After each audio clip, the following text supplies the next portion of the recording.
नमस्कार। न्यूज 24 उत्तर प्रदेश उत्तराखंड में आपका स्वागत है। आपके साथ मैं हूं मानस श्रीवास्तव। उत्तर प्रदेश में लोकसभा चुनाव की सुगबुगाहट शुरू हो गई है और इसके साथ ही तमाम सियासी दलों ने अपने अपने रणनीतिक पैंतरों को भी आजमाना शुरू कर दिया है।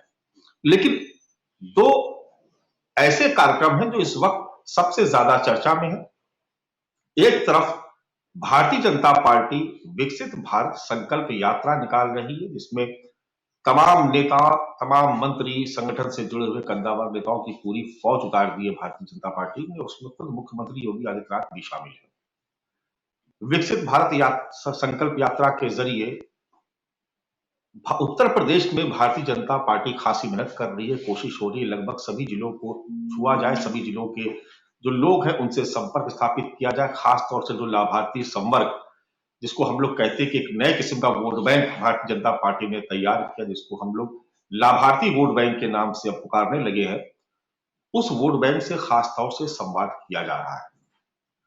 लेकिन इसी के साथ ही दूसरी तरफ कांग्रेस पार्टी है, जो लगातार उत्तर प्रदेश में बीते करीब 3 महीने से मेहनत कर रही है। उनके जो नए चीफ है कांग्रेस पार्टी के, उत्तर प्रदेश के चीफ अजय राय, वो लगातार न केवल अपने संगठन का विस्तार करने की कोशिश कर रहे हैं, बल्कि तमाम कार्यक्रमों के जरिए अपने जनाधार को बढ़ाने की भी कोशिश कर रहे हैं।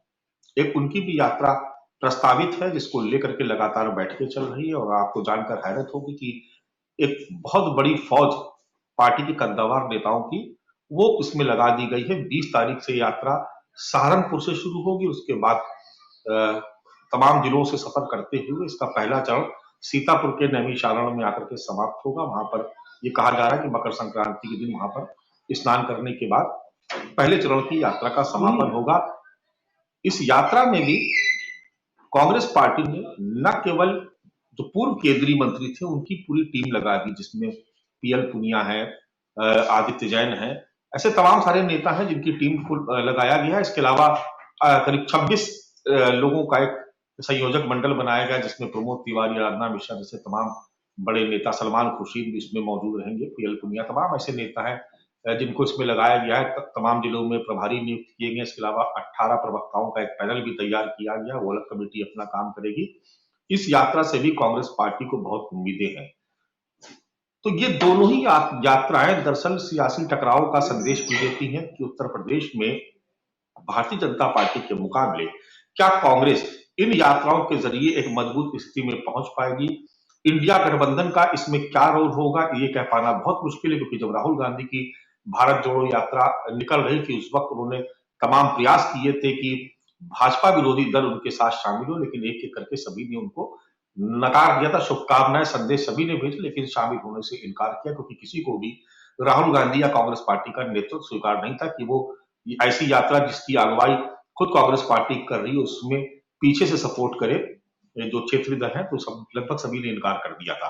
तो खैर, अब इस यात्रा में, यूपी जोड़ो यात्रा में राहुल गांधी, प्रियंका गांधी के भी शामिल होने की बात कही जा रही। तो इन यात्राओं से क्या संदेश जाएगा, किसकी यात्रा ज्यादा कामयाब होगी और इन दोनों यात्राओं में डिफरेंस क्या है, इसको हम समझने की कोशिश करेंगे। हमारे साथ इस चर्चा में तमाम जो पैनलिस्ट है वो भी भागीदारी कर रहे हैं, उनसे भी बात करेंगे। आपका परिचय करवा देते हैं। हमारे साथ कृष्ण मोहन पांडे जी भारतीय जनता पार्टी के प्रवक्ता हैं, वो इस चर्चा में हमारे साथ शिरकत कर रहे हैं। तंजीम अहमद साहब कांग्रेस पार्टी के प्रवक्ता हैं, वो भी चर्चा में शामिल हो रहे हैं। हमारे साथ आलोक पांडे जी इस चर्चा में शिरकत कर रहे हैं, राजनीतिक विश्लेषक है, राजनीतिक मामलों के जानकार है। उनसे भी जानने की कोशिश करेंगे कि आखिर इन यात्राओं से किसको लाभ होगा।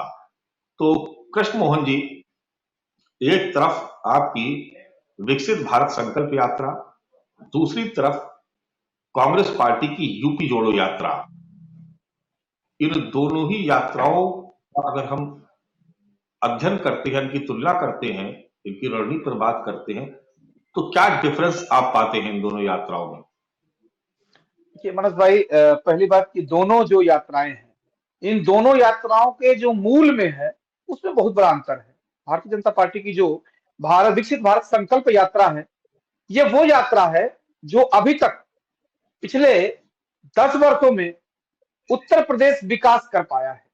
और विकास ही नहीं कर पाया है, सरकारी योजनाएं जो कि जनता तक पहुंची हैं, जैसे आवास योजना, जैसे शौचालय योजना, जैसे अन्य योजना और ऐसी ढेर सारी योजनाएं जिन लोगों ने प्राप्त की है, उनको धन्यवाद कि आप प्रदेश के इस व्यवस्था में सहभागी बने। दूसरा, जो नहीं सहभागी बन पाया, उसके लिए एक नया संकल्प कि आप जिन जिन व्यवस्थाओं को स्वीकार करना चाहते हैं, या जो नैतिक जीवन में, जो सामाजिक जीवन में आपके जो संवैधानिक अधिकार हैं, आपके जो राजनीतिक अधिकार हैं, आपके जो मूल अधिकार हैं, उनमें भारतीय जनता पार्टी नया संकल्प लेकर आई है कि पुनः उसको देने का प्रयास करेंगे। जहां तक पहुंचे, इससे आगे की परिकल्पना हम पूर्ण करेंगे। दूसरा, जो भी सरकारी योजना है, जैसे आयुष्मान भारत योजना, गैस सिलेंडर की योजना, ऐसी ढेर सारी योजनाएं हैं। जो जो लोग इसमें सहभागी बने हैं, उन सारे लोगों के साथ हम संवाद करेंगे।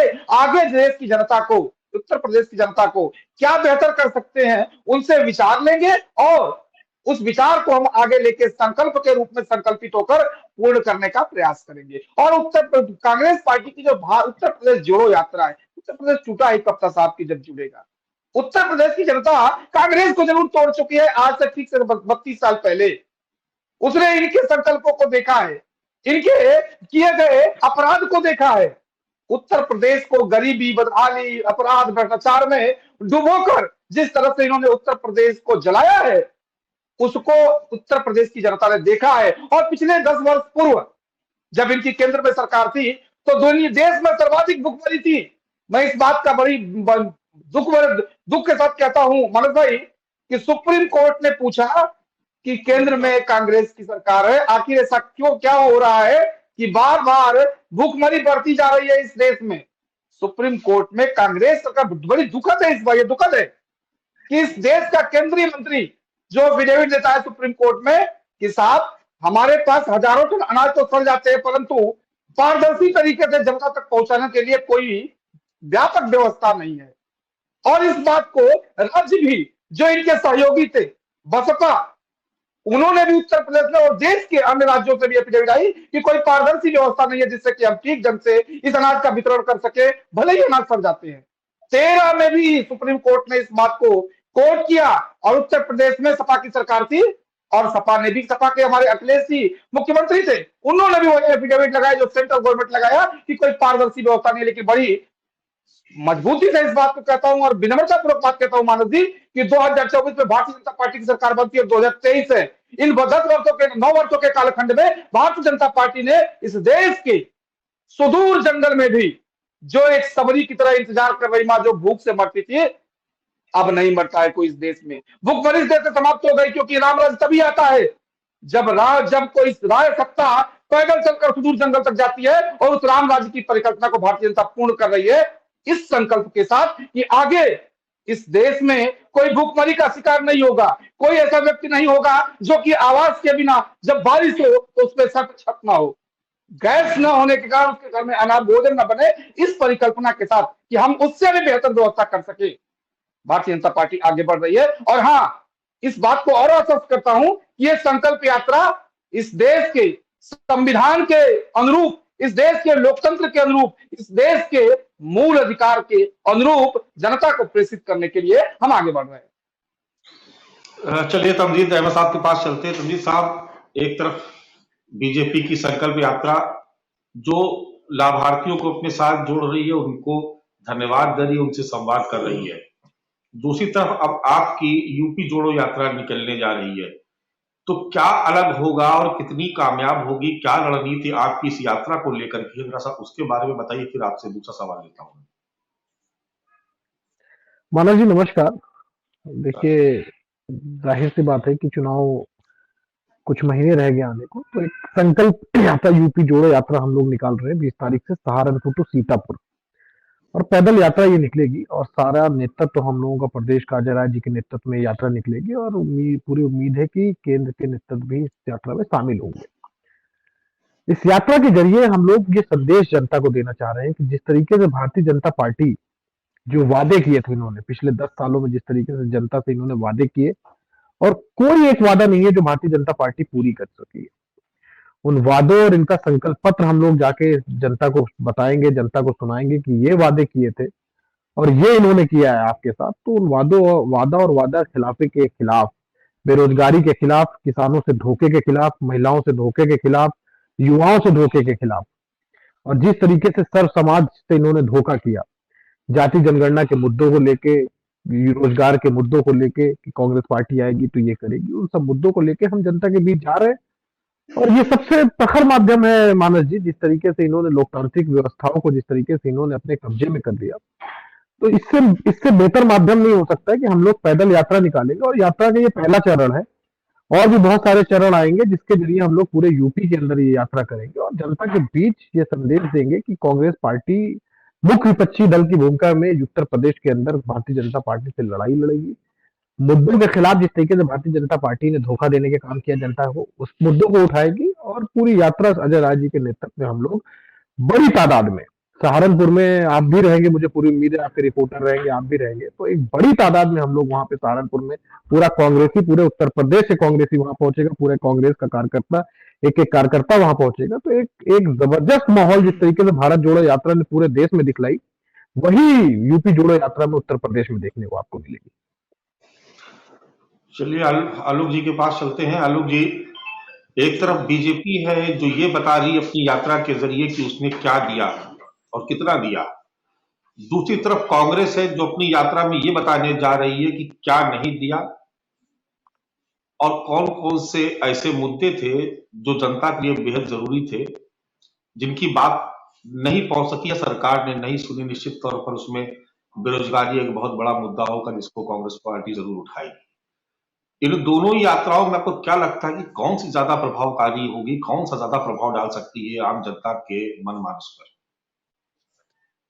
देखिए मानस जी, पहली बात तो है कि लोकतंत्र के लिए ये सबसे अच्छा सुखद पहलू है कि लोग यानी नेता अब जनता के पास जा रहे हैं। हमने तो अभी तक विपक्ष को ही जनता के पास जाते हुए रोड में देखा था, लेकिन शायद भारत जोड़ो यात्रा का ये दबाव है भारतीय जनता पार्टी के ऊपर कि वो अपनी उपलब्धियों के लिए भी जनता के पास जाकर के बताना पड़ रहा है। वरना तो सरकार जब कोई अच्छा काम करती है तो जनता तक अपने आप पहुंच जाता है। उसके लिए यात्रा करने की क्या जरूरत है कि हमने साहब ये किया, हमने साहब ये किया, हमने साहब ये किया। लेकिन ठीक है, विपक्ष अगर राजनीतिक कुहासा बनाता है तो शायद सत्ता पक्ष की ड्यूटी ये है कि हम अपनी योजनाओं को लागू भी करें और जोर जोर से बताएं भी। तो मैं मानता हूं कि राजनीतिक दलों के लिए ये एक जो शुरुआत है जनता के पास जाना, ये शायद एक मजबूरी हो गई है। और मैंने पिछले एक दशक में कम देखा है जन यात्राओं का, तो राहुल गांधी की इस यात्रा के बाद मैं मानता हूं कि जनता के पास तक नेता जाने लगा है। जो जनता ट्विटर से और मीडिया से काम चला लेता था, अब आज इस जमाने में वो जनता के पास पसीना बहा।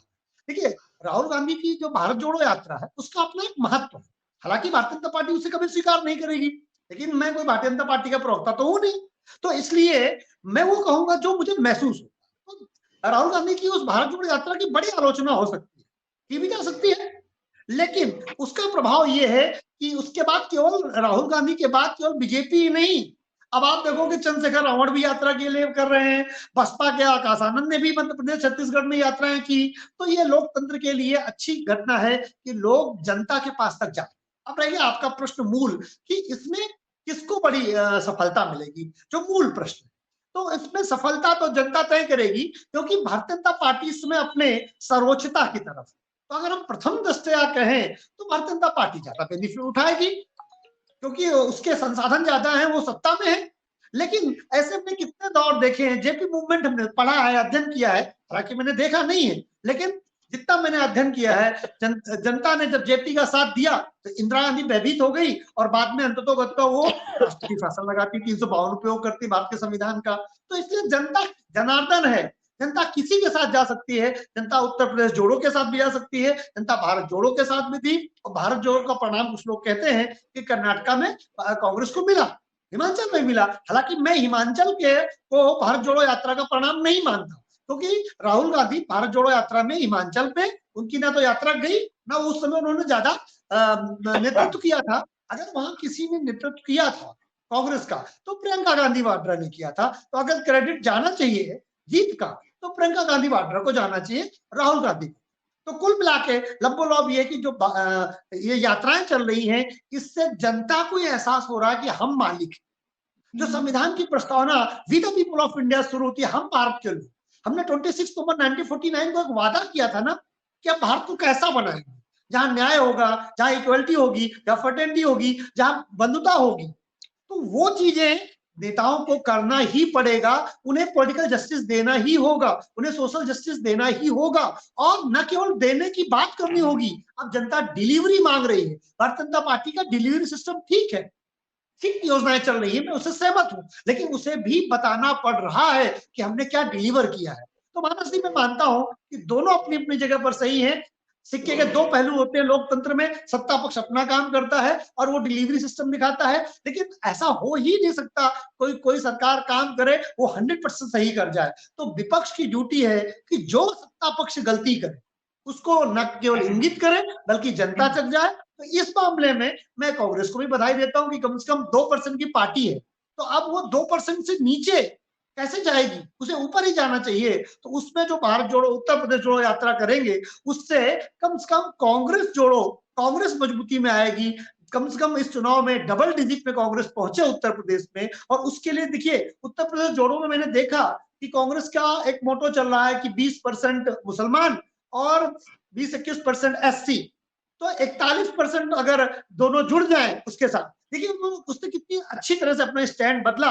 अब अभी तक जो ओबीसी वोट के लिए कांग्रेस, राहुल गांधी इन 5 राज्यों में जातीय सर्वेक्षण की बात, ओबीसी के जस्टिस की बात कर रहे थे, लेकिन उत्तर प्रदेश जोड़ो में अब ओबीसी की बात ना हो करके मुस्लिम और दलित कार्ड कांग्रेस ने खेला है। यानी उत्तर प्रदेश जोड़ो से कांग्रेस का स्टैंड बदल रहा है। कांग्रेस ने 2024 के लिए ओबीसी वाद की जगह पर अब जो अल्पसंख्यक मुस्लिम और दलित पर कार्ड खेलना शुरू किया है। और ये बात सच है कि एक नया ट्रेंड भारत में दिखाई दे रहा है। मुसलमानों ने हमेशा उसको मत दिया जो बीजेपी को हराती है, लेकिन हम देख रहे हैं पिछले कर्नाटका चुनाव से कि एक नया ट्रेंड भारत में दिख रहा है, पहली बार स्वतंत्रता के बाद, कि वो सिर्फ और सिर्फ कांग्रेस को वोट करेगा।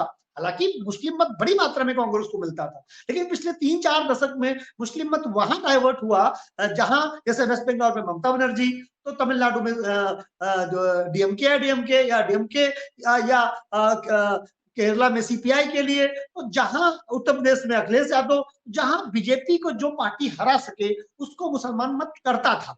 लेकिन इधर जो ट्रेंड दिख रहा है उसमें यह है कि मुसलमानों ने कहा कि 2014 से लेकर के 2023 तक हमने इन क्षेत्रीय दलों को बहुत मत दिया, लेकिन क्षेत्रीय दल भारतीय जनता पार्टी को पदच्युत नहीं कर पाए, तो क्यों ना हम अपनी पुरानी पार्टी की ओर लौटे, और कांग्रेस उसकी पुरानी पार्टी है। इसलिए मैं मानता हूं कि कांग्रेस जो 2% से 10% के ऊपर जाने का लक्ष्य रख रही है, उसमें जो मुस्लिम इंटरेस्ट, मुसलमानों का जो एक मूल झुकाव उन्हें कांग्रेस की तरफ हुआ है, उससे कांग्रेस को जरूर लाभ।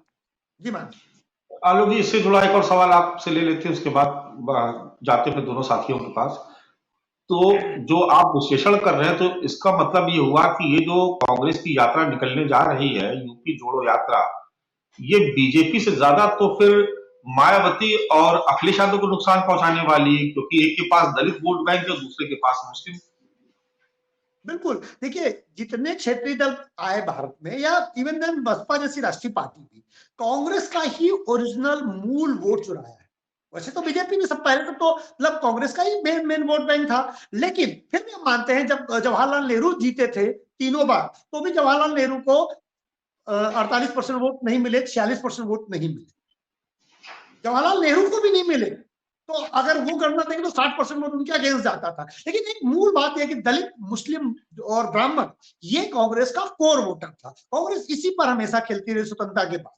अब ब्राह्मण मत भारतीय जनता पार्टी ले उड़ी, और राम मंदिर आंदोलन के बाद ब्राह्मण मत का 80%, 70%, 84% वो बीजेपी को ही मिलता है। हालांकि ब्राह्मण मत बहुत नाराज था, तो बीजेपी ने इस बार डिप्टी सीएम, सीएम बना करके कुछ उससे नाराजगी दूर करने की कोशिश की है, कि बोले अब ये खसक जाएगा अगर पंडितों का इतना उपहास करेगी भारतीय जनता पार्टी, पंडितों को सम्मान नहीं करेगी, ओबीसीवाद ही चलाएगी, तो फिर पंडित नहीं रहेगा भारतीय जनता पार्टी में। तो उसे शायद अपनी 1 दशक के बाद उसे अपनी गलती का एहसास हुआ, और उसने फिर ब्राह्मणों को थोड़ा बहुत सम्मान देना शुरू किया। सम्मान तो देती, सत्ता देना शुरू किया। पंडितों ने कहा सम्मान से अकेले काम नहीं चलेगा, सत्ता में हमारी भागीदारी करिए, वरना हम फिर कांग्रेस की तरफ जाते हैं। तो भारतीय जनता पार्टी ने वो गलती, भूल, सुधार जो पिछले 1 दशक में उसने की थी, मैं मानता हूं भारतीय जनता पार्टी ने ब्राह्मणों को इग्नोर करना, टेकन फॉर ग्रांटेड करना किया। हमने कई नेताओं के बयान सुने जो बोले कि मियां बीबी का रिश्ता है ब्राह्मण और भाजपा का, कि बीबी लड़ेगी भी तो कहां छोड़ के जाएगी, लेकिन इनको पता नहीं आधुनिक जमाना है, बीबियां तलाक दे देती है, ठीक है। तो इसलिए बीजेपी ने वो गलती ठीक करी। अब आते हैं आपके मूल प्रश्न का। बिल्कुल कांग्रेस का कोर वोटर है मुस्लिम और दलित और ब्राह्मण अभी नहीं आने जा रहा है बीजेपी से, लेकिन दलित, मायावती का 12% वोट है, उसके बाद में बेचारे का कोई उस तरह से वैल्यू नहीं है, और मुस्लिम इतने ज्यादा मत देने के बाद अखिलेश यादव को लगभग 88-89% मत मिले थे मोहम्मद अली जिन्ना के बाद। लेकिन मुस्लिमों का जो एक ऑब्जेक्टिव था कि भारतीय जनता पार्टी सत्ता में ना आ पाए उत्तर प्रदेश में, वो ऑब्जेक्टिव पूरा नहीं कर पाई समाजवादी पार्टी। तो ये बात बिल्कुल सही है कि अब जो उत्तर प्रदेश जोड़ो यात्रा शुरू होगी, उसमें जो कांग्रेस का ओरिजिनल वोट सपा और बसपा में गया था, पहले वही वापस आएगा, और फिर अगर वो वापस आ गया तो, और बीजेपी ने ब्राह्मणों को संभाल के नहीं रखा, तो फिर अगला जो कोर वोटर है वो ब्राह्मण ही है, फिर कांग्रेस की तरफ लौट के आएगा। तो मैं उम्मीद करता हूं उत्तर प्रदेश जोड़ो जो यात्रा है, इससे सबसे ज्यादा जो असुरक्षित महसूस करेगी वो बहुजन समाज पार्टी और समाजवादी पार्टी करेगी। तो कृष्ण मोहन जी, आपके लिए तो राहत की बात है, और वैसे भी ये कहा ही जा रहा है कि क्षेत्रीय दलों को समाप्त करने की जो एक रणनीति है, वो लगभग पैटर्न आपका और कांग्रेस का एक जैसा है, क्योंकि आप दोनों राष्ट्रीय पार्टियां, तो आप चाहते हैं कि जो बाकी जो क्षेत्रीय छत्रप है वो समाप्त हो जाए, ताकि मुकाबला जो है दो के बीच में सिमट जाए। तो इस यात्रा का भी ज्यादातर नुकसान ऐसा माना जा रहा है कि बसपा और समाजवादी पार्टी होगा, तो आपको तो परेशान होने की जरूरत है नहीं। मानस भाई देखिए, एक बात स्पष्ट कर दो कि भारतीय जनता पार्टी कभी भी क्षेत्रीय दलों को समाप्त करने का ऐसा आशय कभी नहीं रहा। भारतीय जनता पार्टी, उनके सहभागी ढेर सारे ऐसे क्षेत्रीय दल हैं जो भारतीय जनता पार्टी के आज हमारे सहयोगी है और लंबे कालखंड से सहयोगी रहे हैं, और उनसे हमें कोई समस्या नहीं। परंतु एक बार स्पष्ट कर दूं मानक भाई कि जितने क्षेत्रीय दलों का उभार हुआ है वो कांग्रेस के विरोध में हुआ है। ये क्षेत्रीय दल कहते रहे कि हमारे क्षेत्र का, हमारे जाति का, हमारे संप्रदाय का, हमारी बातों का कांग्रेस सुनती नहीं है, इग्नोर करती रही है, और उसी के विरोध में इन क्षेत्रीय दलों का, जातीय दलों का उभार हुआ है। इस बात को आप भी स्वीकार करेंगे। और मुझे लगता है कि जितनी अब शब्दों का प्रयोग इन क्षेत्रीय दलों ने कांग्रेस के लिए किया, ठीक उतना ही कांग्रेस ने भी उसका पलटवार किया, और पलटवार ही नहीं किया, इन लोगों को जातीयता के नाम पर, क्षेत्र के नाम पर, संप्रदाय के नाम पर दल बताकर राष्ट्र के लिए नुकसान बताया, और नुकसान ही नहीं बताया। मानस भाई, चारों पैनलिस्ट जो पैनल में बैठे हुए लोग हैं इस बात को स्वीकार करेंगे कि कांग्रेस जितने भी क्षेत्रीय दल थे उनके सारे नेताओं पर सर्वाधिक मुकदमे, और मुझे लगता है उनको सीबीआई, ईडी, सीबीआई का जेल भेजने का काम एफआईआर करने के बाद किसी ने किया है तो वो कांग्रेस ने किया। अब जब ये कह रहे हैं कि हम समान विचारधारा के लोग एक साथ आ रहे हैं, तो ये कौन लोग हैं, इस बात को देश की जनता पहचान चुकी है कि कल तक जो एक दूसरे को गाली देते रहे, अब एक से एक साथ खड़े हो गए हैं। एक विषय है, मैं इनका इंडी गठबंधन का व्यवस्था है, ये समझे कि कौन बेहतर है कौन गलत है, जनता इनको समझती है।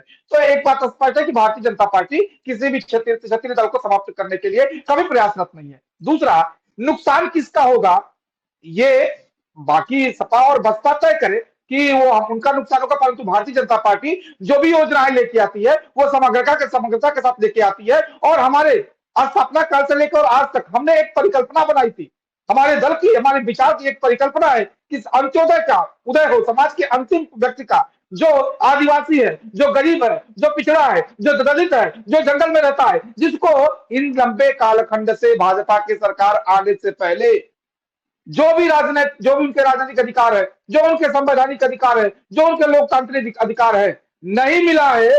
हम उस अंतिम पायदान पर खड़े व्यक्ति को प्रथम पंक्ति में लाकर, जिसके माँ बाप आदिवासी थे, गरीबी में जिए हैं, उसको छत्तीसगढ़ का मुख्यमंत्री बनाएंगे।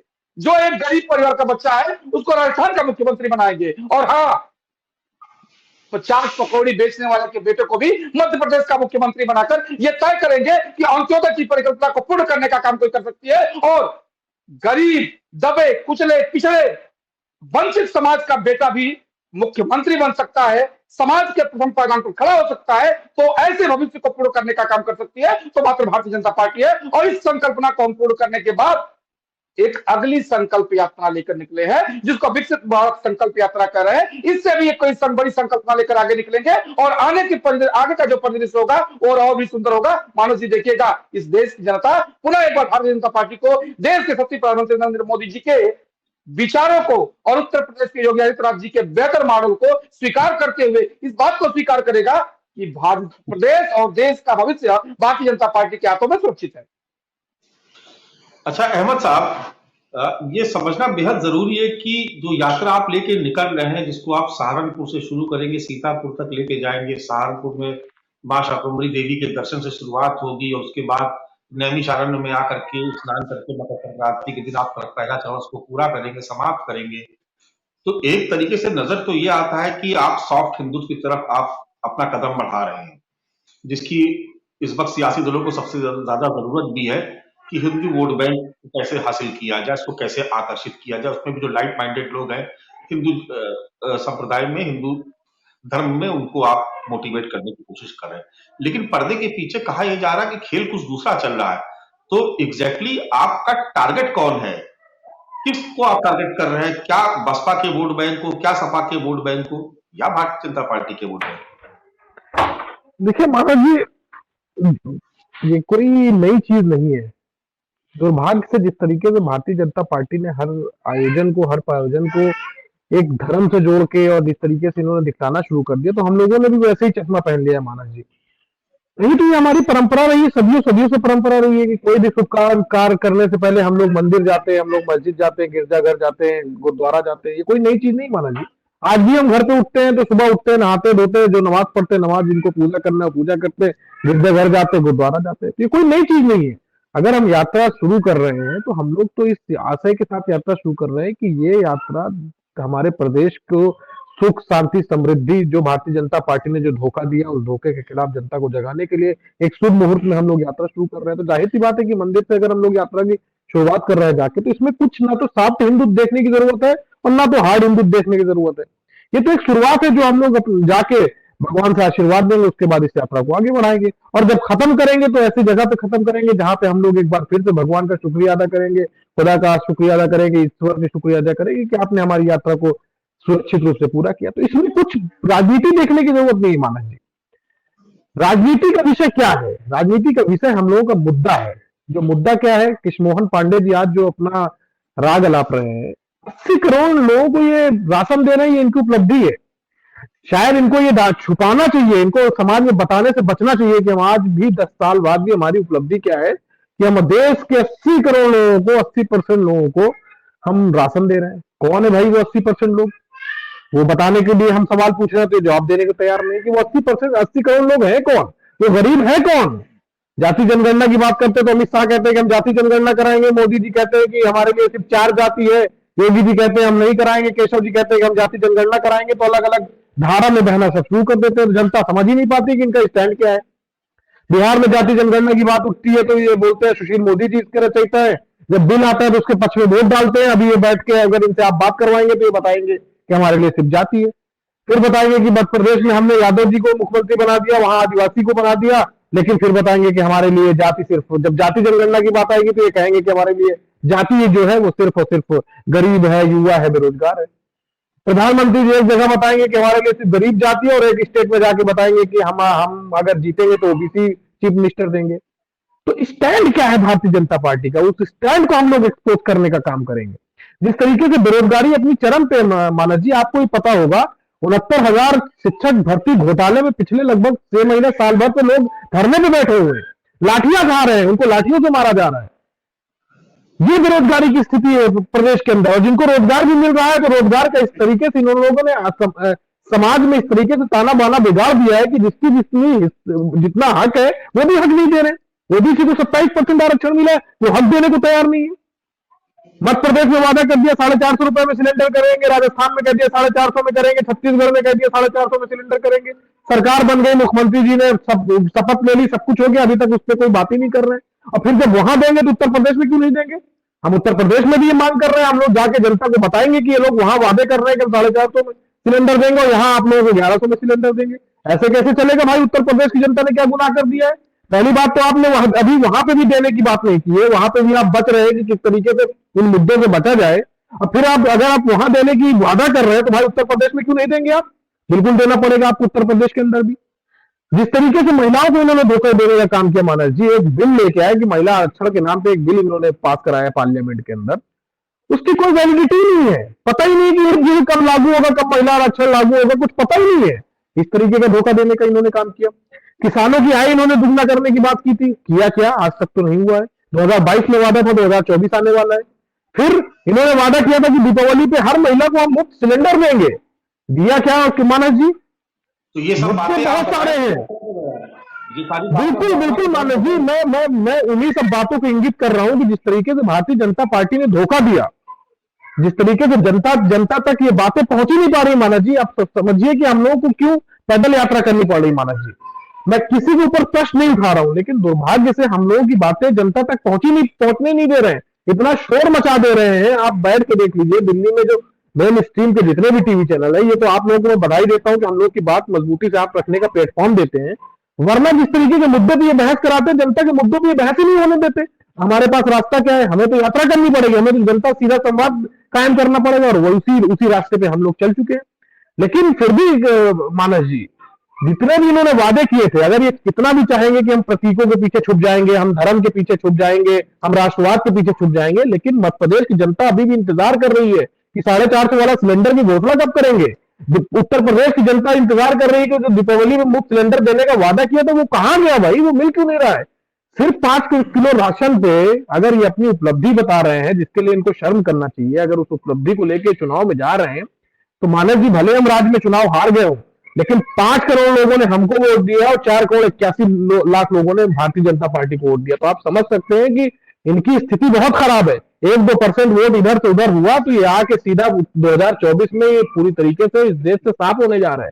ये कितना भी किसी मोहन पांडे जी हंस ले, लेकिन उनको जवाब देना पड़ेगा। जवाब देने को तैयार है पांडे जी, जवाब दीजिए। मनोज भाई, मैं सिलेंडर कब मिलेगा ये बता दीजिएगा जरूर। मनोज भाई, तंजी भाई का मैं जवाब देना चाहूंगा, चूंकि हमारे मित्र हैं। इन्हें एक एक बातों का मैं थोड़ा सा समय दिया। इन्होंने कहा मुद्दा लेके हम जाएंगे जनता के बीच में।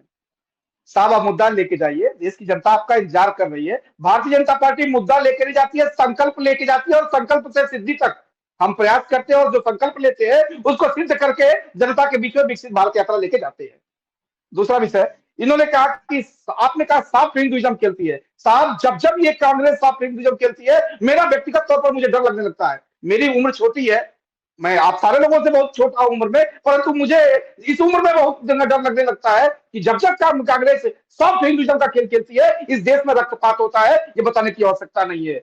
राम मंदिर का ताला खुलवाया, इस देश में रक्तपात हुआ। किसने कराया? कांग्रेस ने कराया। हम जब पूजन करने गए तो सॉफ्ट हिंदुइज्म का खेल खेलने के नाम पर फिर उसी अयोध्या में दंगे हुए, इस देश भर में दंगे हुए। ये खूनी खेल कांग्रेस खेलती है। जब सॉफ्ट हिंदुइज्म, 50 उदाहरण है इसके, जब सॉफ्ट हिंदुइज्म का खेल आता है, मेरे जैसा एक सामान्य परिवार का लड़का डर जाता है कि इस देश में फिर खून खराबा होगा, और पुनः 2024 में सॉफ्ट हिंदुइज्म का जो खेल कांग्रेस खेलने जा रही है, ये डर सा लगने लगा है मानस भाई कि देश में निश्चित तौर पर बड़ा होगा। भूलना नहीं चाहिए कि जिस वक्त वो ढांचा जब ढाया गया, उस वक्त केंद्र में भी कांग्रेस की ही सरकार थी, और ये कहा गया कि बहुत सारी कहानियां हैं, बहुत सारे सीबीआई के उसमें दर्ज भी हम सब लोग अध्ययन करें। क्योंकि उस डिबेट को मैं कोई सांप्रदायिक मोड़ नहीं देना चाहता, ना चर्चा करना चाहता हूं, लेकिन सभी जानते हैं कि उस वक्त नरसिम्हा राव जी क्यों मौन हो गए थे और कहां वो पूजा कर रहे थे, क्या हो रहा था, सब चीजें दर्ज है, उसका जिक्र नहीं करना चाहता मैं। तो मैं मनीष भाई इस तरह की 50 घटनाएं बता सकता हूं कि जब सॉफ्ट हिंदुइज्म आया कांग्रेस के साथ, तो डर सा लगने लगता है कि अगला कोई इस देश में रक्तपात होगा। 50 घटनाएं हैं। अभी जो आपने कहा, जो ही कहा, मैं टोटा गया। फिर दूसरा विषय है, मनीष भाई, इन्होंने कहा कि महिला आरक्षण के नाम पर इस देश में सर्वाधिक दिनों तक। मेरा प्रश्न है मासूम सा, जब सॉफ्ट हिंदुइज्म आया, बीजेपी मजबूत होकर निकली है, कमजोर नहीं हुई है साहब।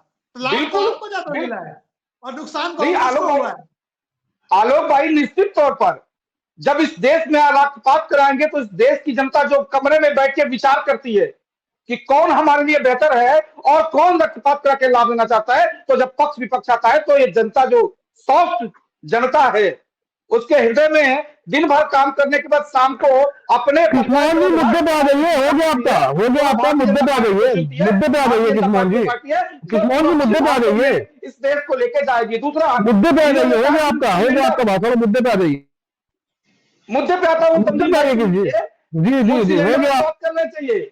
मैं एक जागा देना चाहूंगा मनोज भाई, आपके पास भी होगा, 2004 में इनकी सरकार थी, 4 में चले जाएंगे, 98 में चले जाएंगे, 1947 चले जाएंगे, जो वादा किया उसकी बात नहीं करेंगे, 1947 की बात करेंगे अभी। नहीं सुनेंगे, नहीं सुनेंगे, नहीं, अब 1947 पहुंच जाइए आप, अब 1947 पहुंच जाइए, ये नहीं बताइएगा कि नहीं दिया है।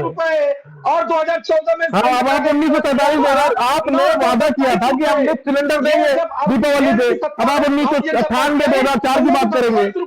इतिहास में जाने तो आपके पास नहीं मिलेंगे कृष्णमोहन जी, पे लेके आए नहीं आइए ना, और दीपावली पे मुफ्त सिलेंडर देने का वादा किया था आपने, दीपावली पे मुफ्त सिलेंडर देने का वादा किया था आपको। और दूसरा, देश की जनता नहीं जान रही है, आप तो झूठ जान रही है कि आप झूठ बोल रहे हो। मानस भाई, आप बताइए, दीपावली पे सिलेंडर आपने दिया, दीपावली पे सिलेंडर आपने दिया, होती है, और दीपावली पे सिलेंडर दिया आपने, दीपावली पे सिलेंडर दिया आपने, नहीं बता पाएंगे, 30 पैसे आपका झूठ जनता देख रही है।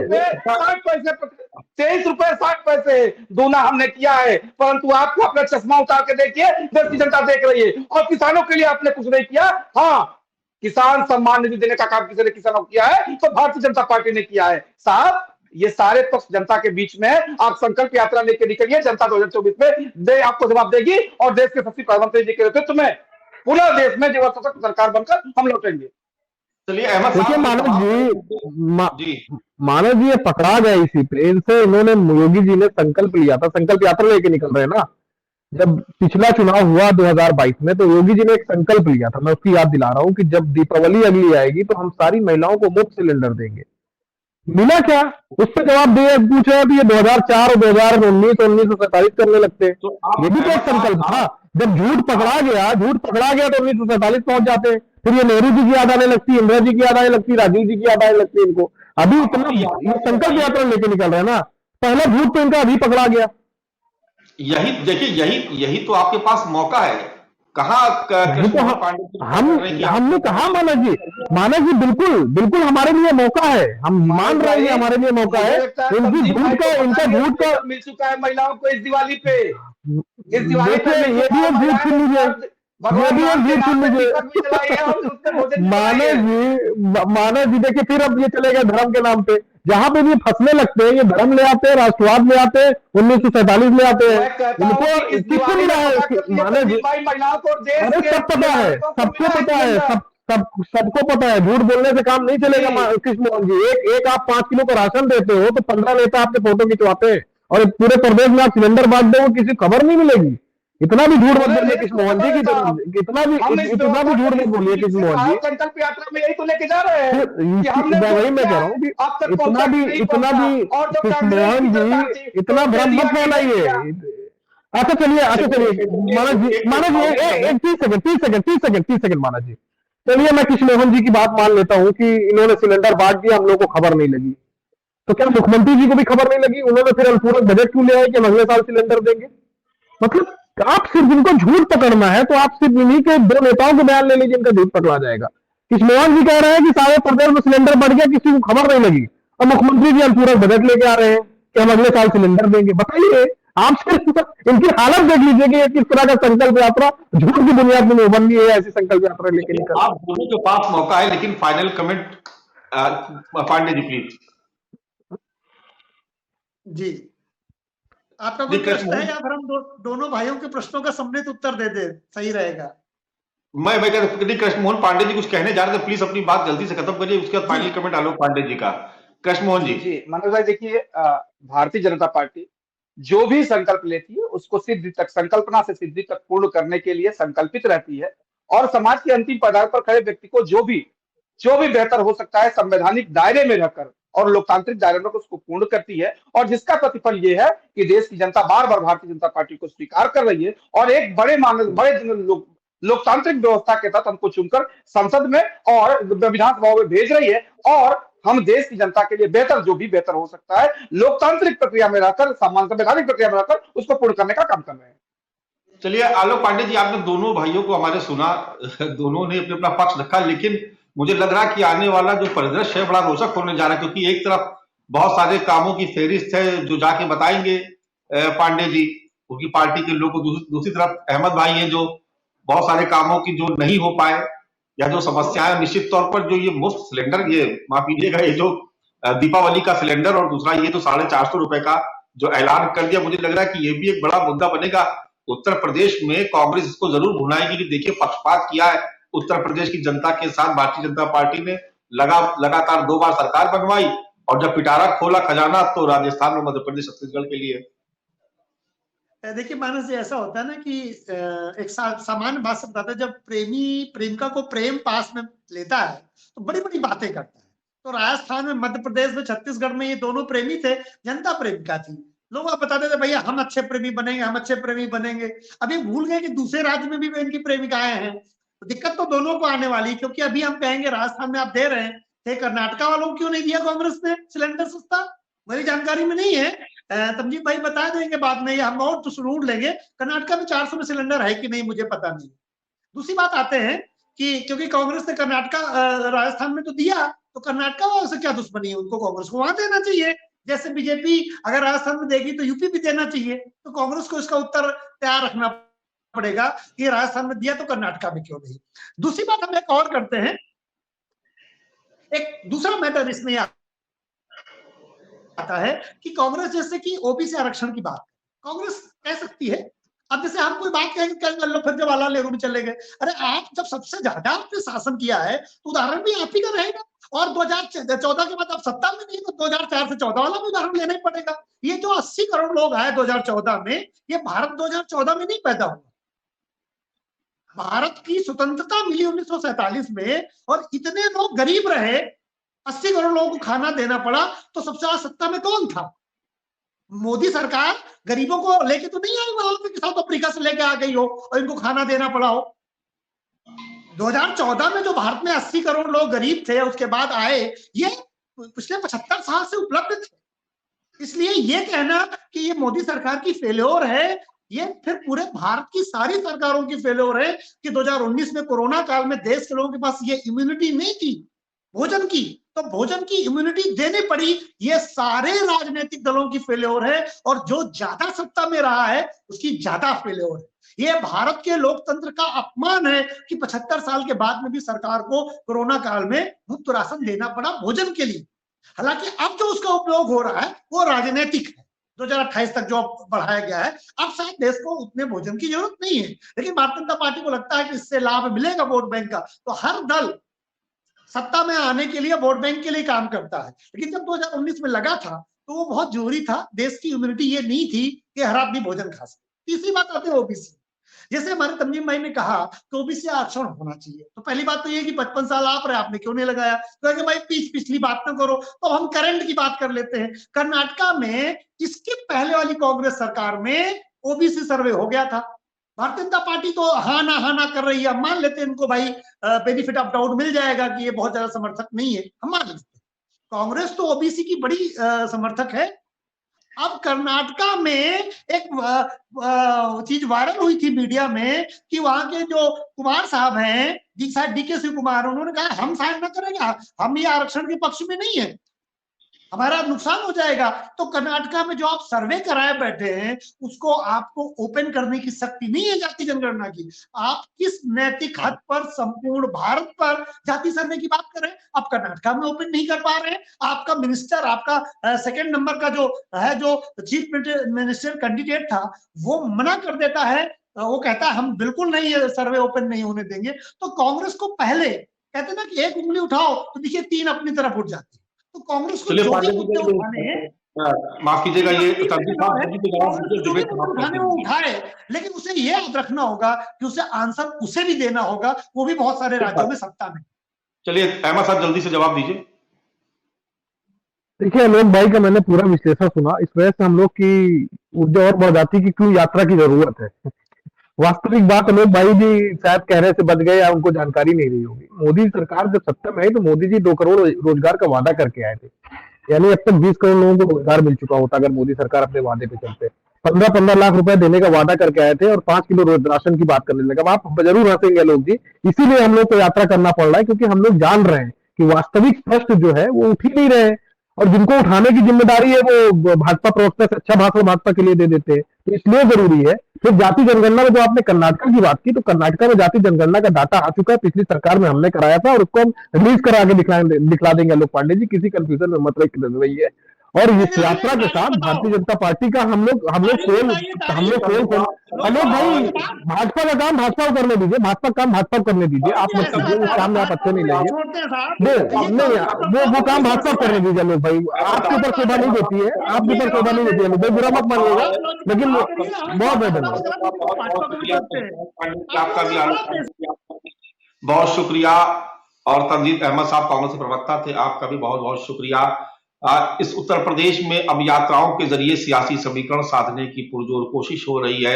विकसित भारत संकल्प यात्रा के तहत लाभार्थी वर्ग को जोड़ करके उनको सरकार के कामों की याद दिला करके उनका फीडबैक लेकर के एक तरीके से भारतीय जनता पार्टी अपने लाभार्थी वोट बैंक को इंटैक्ट रखने की, उनको अपने साथ जोड़े रखने की पूरी कोशिश कर रही है। तो दूसरी तरफ एक यात्रा कांग्रेस भी निकालने जा रही है, जिसमें वो जनता को बताएगी कि वो कौन से वादे थे जो भारतीय जनता पार्टी की सरकार ने पूरे नहीं किए, और वो कौन कौन से वादे थे जिनका इंतजार आज तक जनता पूरा होने का कर रही है। चलिए आज इस चर्चा को ही समाप्त करते हैं, कल फिर किसी नए विषय के साथ आप सभी के सामने फिर से हाजिर होंगे।